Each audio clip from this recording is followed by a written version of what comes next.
Simi es el chatbox inteligente de servicio de mensajería, ¿no?, de los smartphones, que busca facilitar el reporte de casos sospechosos de COVID-19 y que sería de gran ayuda para la línea 113.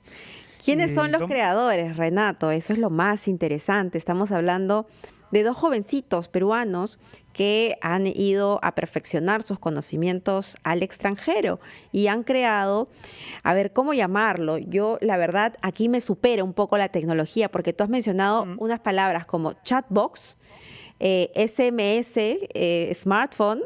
Entonces, la tecnología se une en realidad y estos jóvenes nos van a explicar de qué se trata y cómo puede impactar. Una de las creadoras es Valeria Aguilar de Lizanti, que es una peruana de 17 años que hace poco fue noticia porque ingresó a 10 universidades del mundo, becada. ¡Qué bárbaro! Ella se encuentra en Rhode Island, en Estados Unidos, y desde ahí va a conversar con nosotros. ¿Cómo estás, Valerie?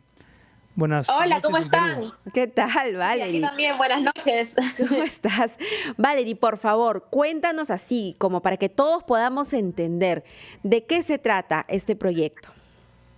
A ver, nosotros somos 4 peruanos y 3 mexicanos que nos conocimos la mayoría a través de la hackathon de MIT, que es una competencia de 48 horas, donde en 3 días desarrollamos una solución a uno de los problemas que nosotros creemos que es uno de los más grandes en Latinoamérica. Y a través de 1.500 participantes y 900 mentores y más de 73 países de todo el mundo, nosotros fuimos elegidos como una de las soluciones ganadoras con Simi, que es un chatbox inteligente a través de SMS.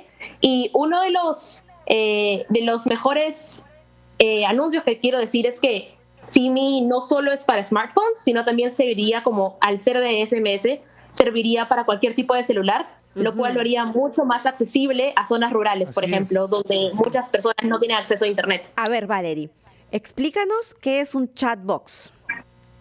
Un chatbox es como un servicio de mensajería fácil, y aquí mi compañero Marcelo Peña les puede explicar un poquito mejor de cómo funciona esto. A ver. ¿Cómo estás, Marcelo? Entonces, si un peruano no tiene programa. acceso a un smartphone, simplemente no tiene acceso a las aplicaciones del gobierno. Nuestra solución es diferente. Nosotros eliminamos la necesidad de que una persona física responda a la llamada. Desarrollamos un bot que puede hacerle un triaje al paciente potencial de COVID a través de unas preguntas especialmente diseñadas por especialistas. Entonces, a través de un sistema de inteligencia de Machine Learning que desarrollamos, utilizando los datos de varios gobiernos, podemos darle un diagnóstico preciso al paciente. Si es que el paciente tiene bajo riesgo de COVID, entonces nosotros hacemos un seguimiento después de 4 días para asegurarnos de que los síntomas no están allí. Pero si el paciente tiene un alto riesgo de COVID, entonces inmediatamente lo derivamos con la base de datos del Ministerio de Salud para que le hagan el seguimiento correspondiente. Ajá, a ver, ya entendimos. Entonces, cuando dicen un bot es como un robot, ¿verdad?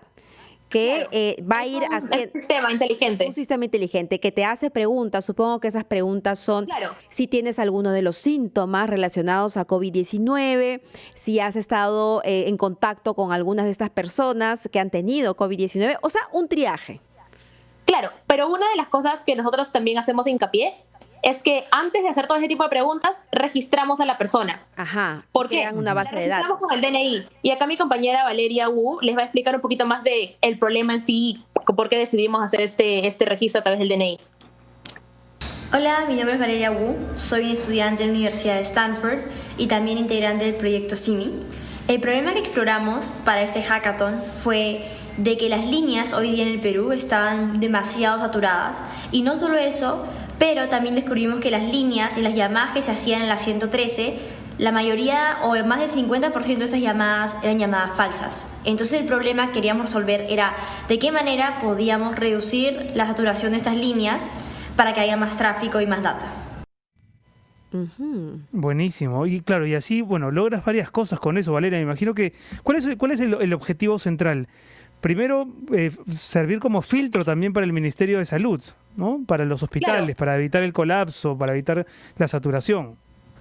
Sí, tenemos 3 principales metas, creo yo. 1 es reducir, el tráfico en las líneas de emergencia.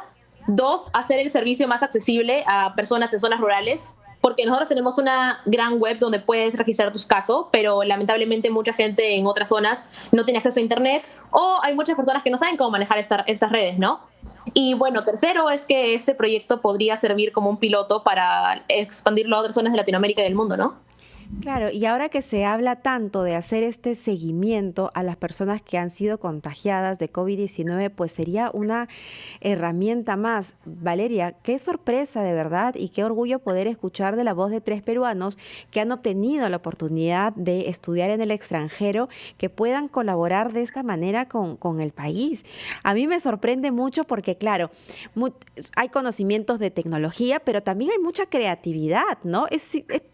Y creo que de eso se trata, ¿no? También ser creativos, plantearse el problema, pero buscar la solución.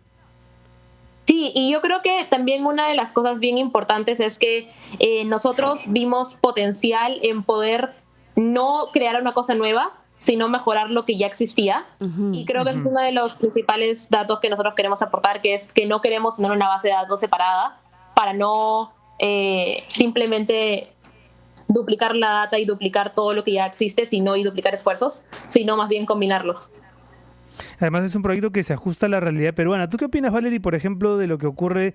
Voy a poner un ejemplo muy distinto del Perú, pero estaba pensando en China, ¿no? Y cuando uno lee crónicas o reportes de cómo se ha manejado el tema social en China, se habla mucho de la tecnología, ¿no? La tecnología que, basándose en los datos privados de los usuarios de distintos tipos de telefonía, son controlados por el Estado, lo que permite, por un lado, que haya un efectivo control del virus, pero al mismo tiempo que haya un almacenamiento de datos, digamos, que el Estado pueda tener esos datos.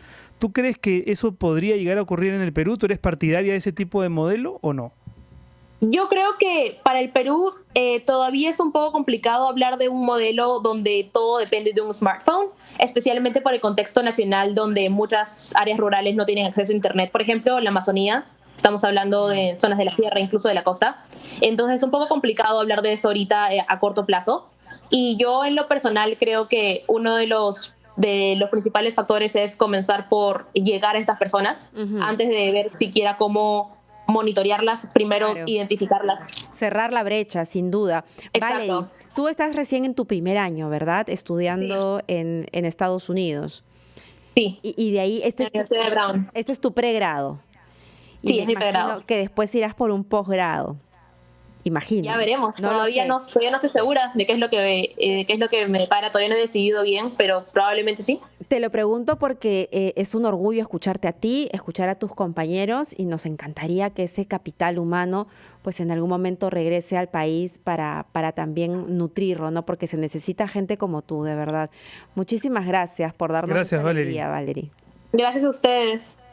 Un abrazo. Bueno, ha sido Valeria Aguilar, estudiante peruana en Estados Unidos, que junto con otros estudiantes peruanos y mexicanos han diseñado este chatbox. Los chicos son otra cosa, ¿no? O me siento ya muy tía, creo, Renato.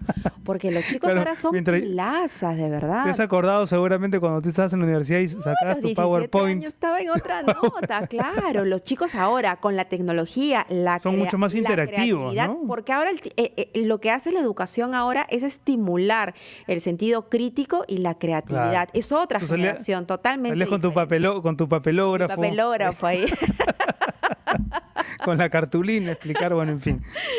Sí, pues es otro momento, pero qué interesante, ¿no? Sí, que pueda haber un aporte también desde la juventud peruana. Y esto yo lo relacionaría con la otra buena noticia de estos días, ¿no? Que también surgió de parte de un grupo de investigadores jóvenes, el hecho de encontrar una prueba más rápida, ¿no? Una prueba de las que suelen demorar, pero que sea mucho más económica de tiempo.